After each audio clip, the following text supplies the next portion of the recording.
Let's put two and two together, shall we? Donald Trump attacks Jack Smith from the Oval Office, having next to him his collective meat puppets of Attorney General Pam Bondi. Is that really her title? FBI Director Kash Patel and Todd Blanche all sitting there shuffling their feet and blinking as Donald Trump started to rage again against the former special counsel that indicted him twice, Jack Smith, and others in the Department of Justice that he can't seem to catch their name, recall their name. Who's that woman he used to in the number? You mean Lisa Monaco, the number 2? And now we know why Jack Smith decided now with exquisite timing was the time for him to reappear. It's like Beetlejuice. You say Jack Smith's name 3 times, he shows up for an interview. And we got the receipts right here on the MeidasTouch Network and on Legal AF. I'm Michael Popok. Let's get to it. Jack Smith, if you're having trouble grasping or remembering the name, he was the prosecutor that brought the espionage and obstruction of justice case at Mar-a-Lago. He's the prosecutor and his team that brought the election interference case before Judge Chutkan in the District of Columbia. He's the one that issued reports and indictments of Donald Trump about his interference with our election, his attempts to overthrow our democracy, his role in the insurrection. It ran parallel to the Jan 6 committee. And Donald Trump, if he ever returned to power, we knew that the prosecutors and the judges who had protected democracy and defended the rule of law would be under attack. We've already seen it. Fani Willis in Georgia.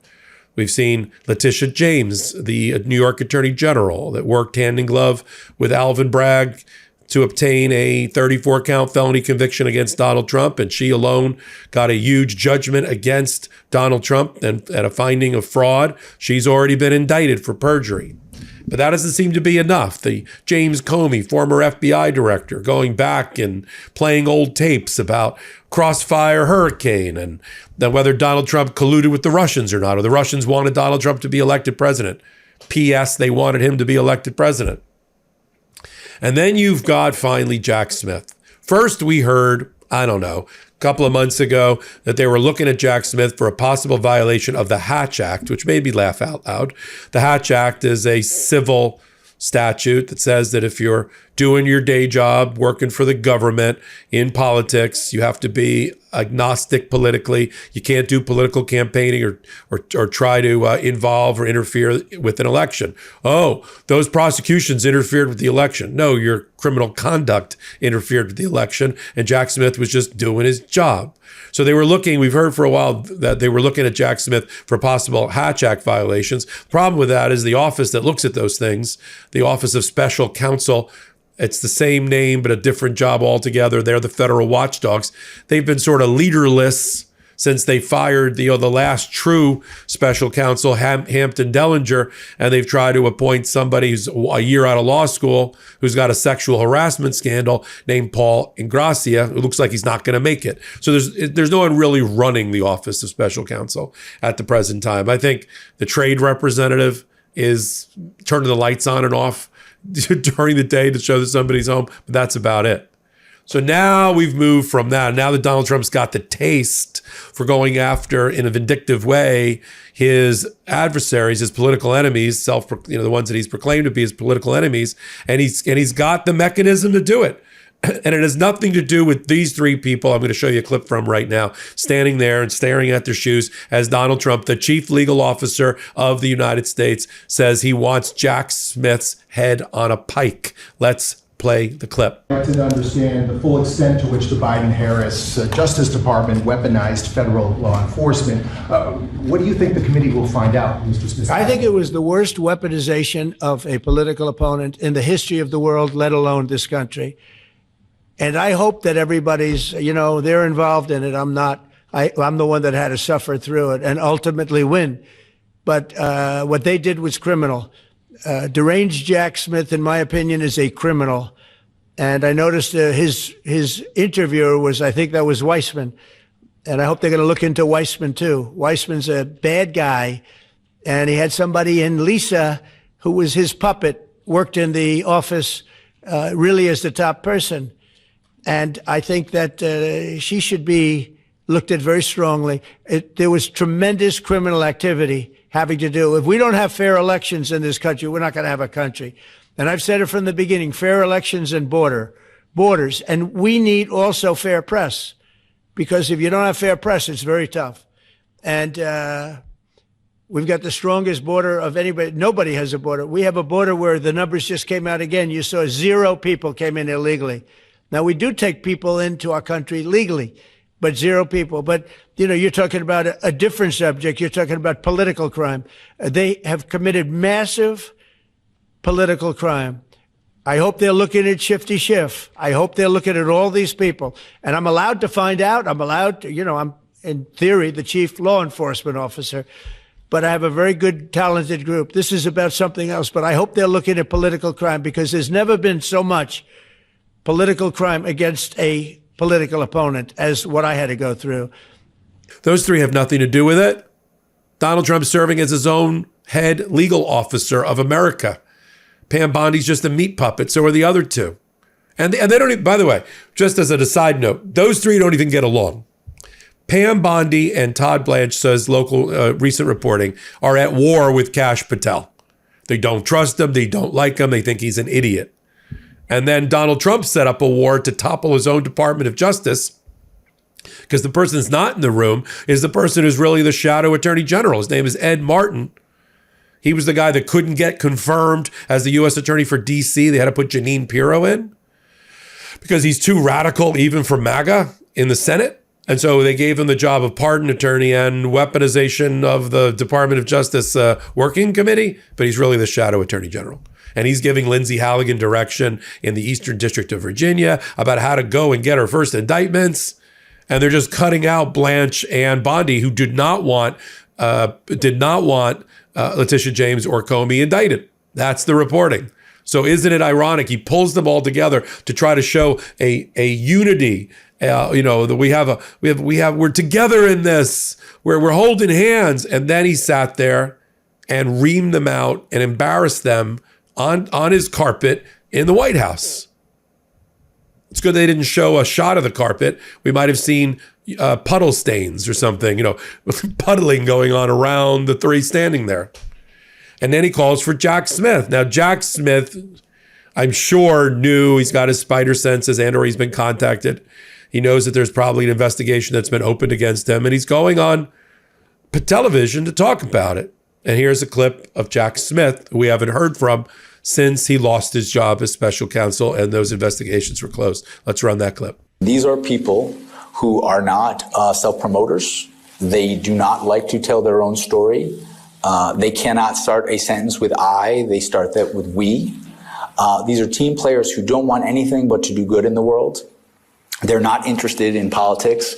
And I get very concerned when I see how easy it is to demonize these people for political ends, when these are the very sort of people I think we should be celebrating. The people on my special counsel team were like that. The idea that politics played a role in who worked on that case or who got chosen is ludicrous. And Andrew, you know, and this is another thing that I think if you're not inside the U.S. Department of Justice, the idea that politics would play a role in big cases like this, it's absolutely ludicrous. And this latest prosecution of the former director of the FBI, you know, there's a process to secure an indictment. There's a process of predication, having some evidence before you do that. Here, and again, I only know what I see myself in the media, but the career prosecutors, the apolitical prosecutors who analyzed this said there wasn't a case. And so they brought somebody in who had never been a criminal prosecutor on days' notice to secure an indictment a day before the statute of limitations ended. That just reeks of lack of process. And I think a lot of Americans do not see this as a political issue. Process shouldn't be a political issue, right? Like if there's rules in the department about how to bring a case, follow those rules. You can't say, I want this outcome, let me throw the rules out. That's why, frankly, you see all these conflicts between the career apolitical prosecutors I worked with, because they're being asked to do things that they think are wrong. And because they're not political people, they're not going to do them. And I think that explains why you've seen the resignations, you've seen people leave the department. It's not because they're enemies of one administration or the next. They've worked through decades for different administrations. It's just they've been doing things apolitically forever. And when they're told, no, you got to get this outcome no matter what, that is so contrary to how we were all raised as prosecutors. I think that's been the center of all the conflict. So what does it mean? I mean, if they're going to pick a fight, first of all, let's just go one by one. The Comey indictment isn't worth the paper it's written on.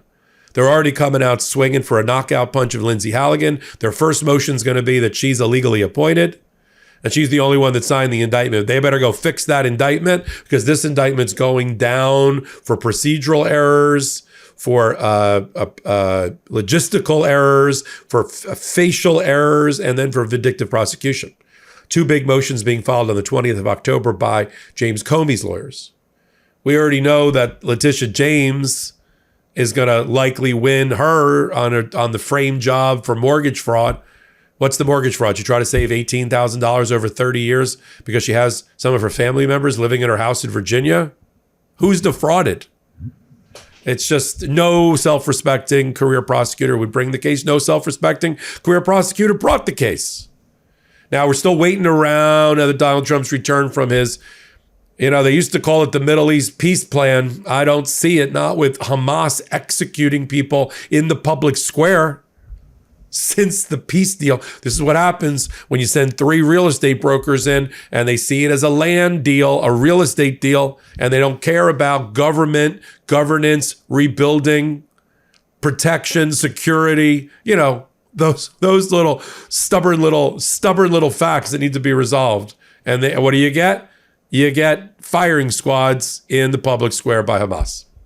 So we waited for him to come home thinking, all right, maybe we'll go after John Bolton now, his former national security advisor, because we've heard about the grand jury and the indictment. That one's coming out of Maryland. Haven't seen it yet, but I'm sure it's just a matter of time.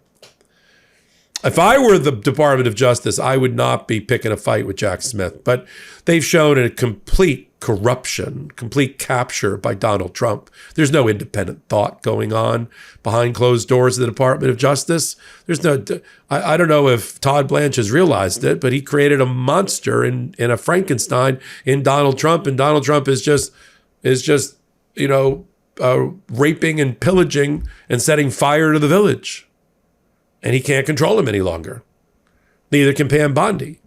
So take on Jack Smith. I almost want him to have his day in court. I just don't want him to be subjected to the emotional toll and the cost. I want him to do more productive things for America than have to defend himself against Donald Trump. We'll follow it all right here, including regular updates if he gets indicted. Usually you start seeing Donald Trump either doing social media posts or using stern warnings to that triumvirate in his office, and bad things follow. So we'll follow it right here on MeidasTouch.